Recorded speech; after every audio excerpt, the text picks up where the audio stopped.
हम सबको ये बताना चाहते हैं, जगदम्बा को जगत जननी कहते हो तो बकरे की भी माँ है। जगत जननी है ना, माँ अपने पुत्र की बलि से प्रसन्न कैसे हो सकती है, हमें तो नहीं समझ में आता। और जब वो जगत जननी है तो बकरे की भी माँ है, वो भैंसे की भी माँ है, वो गाय की भी माँ है।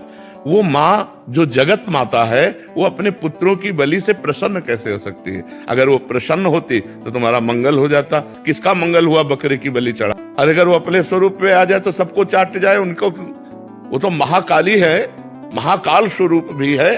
तो वो दुष्टों का संहार करने के लिए रूप माता जी ने धारण किया। वो दुष्टों का खून पिया, जो संसार के पवित्र जीवन जीने वालों के लिए वो मृत्यु काल रूप थे। जैसे महिषासुर, शुम्भ निशुम्भ, रक्त बीज, माता जी ने इनका संहार किया। इन बकरी बकरों का थोड़ी संहार करने से माता जी प्रसन्न हो जाती है। ये तो मूर्खता है, कोरी मूर्खता है। कभी माता जी प्रसन्न नहीं होती। हमें लगता है कभी ऐसे कार्य नहीं करने चाहिए और ये सोचो कि माँ प्रसन्न हो जाएंगी। मुझे ऐसा नहीं लगता। माँ ऐसे नहीं, कुपुत्रो जायते क्वचिदपि कुमाता न भवति। माता जी तो तब प्रसन्न होंगी जब सब पर दया करने लगो, सबको सुख पहुंचाओ, नाम जप करो, अच्छे आचरण करो।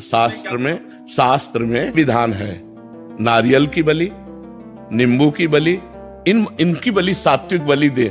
आप कच्चा नारियल की बलि दे सकते हैं, तो ये भी बलि तो मानी जाती है। ये सब मनमानी आचरण है, इससे देवी प्रसन्न नहीं होती है। और देवी को रक्त चाहिए तो चराचर जीवों के हृदय में देवी विराज। देवी प्रपन्नार्थ हरे प्रसीद प्रसीद मातर जगतो खिलस्य प्रसीद विश्वेश्वरी पाहि विश्वम तुमीश्वरी देवी चराचरस्य।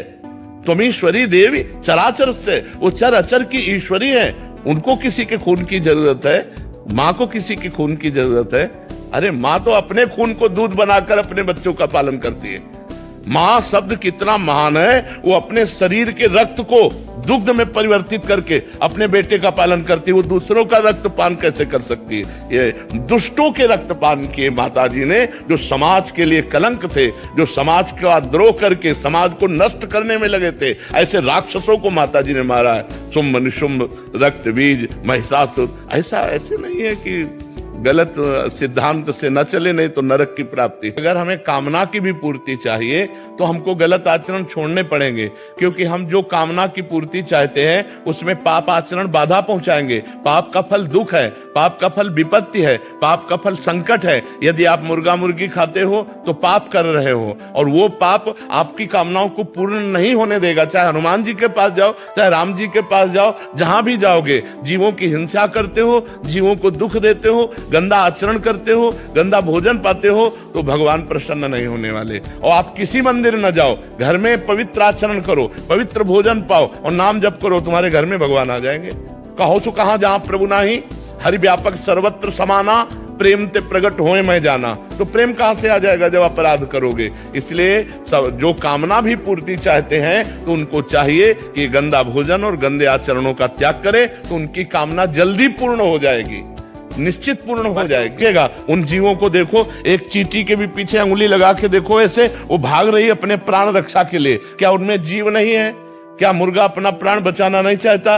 क्या पशु पक्षी प्राण बचाना नहीं चाहते? और जिनको ये है कि अगर हम खाएंगे नहीं तो सृष्टि बढ़ जाएगी, तो तुम अपने बैलेंस की चिंता करो। तुम्हारा बैलेंस जब परमात्मा बनाएगा तो तुम्हारे होश उड़ जाएंगे। वो परमात्मा का 3 कार्य है: सृष्टि रचना, सृष्टि पालन करना और सृष्टि का संहार करना।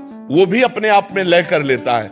वो प्रलयंकारी परमात्मा है, वो काल का भी काल है, वो महाकाल है। वो जिस समय जैसा चाहता है वैसा अपना बैलेंस बनाता रहता है। सृष्टि का बैलेंस बनाना उसका कार्य है, हमारा कार्य नहीं है। हमारा कार्य है उसकी आज्ञा के अनुसार चलना। हम मनुष्य, हम राक्षस नहीं है। तो हमें सबसे प्रार्थना है कि मांस, मदिरा, अंडा, पराई स्त्री से व्यभिचार, इनका त्याग करो तो तुम्हारा जीवन सुखमय हो जाएगा।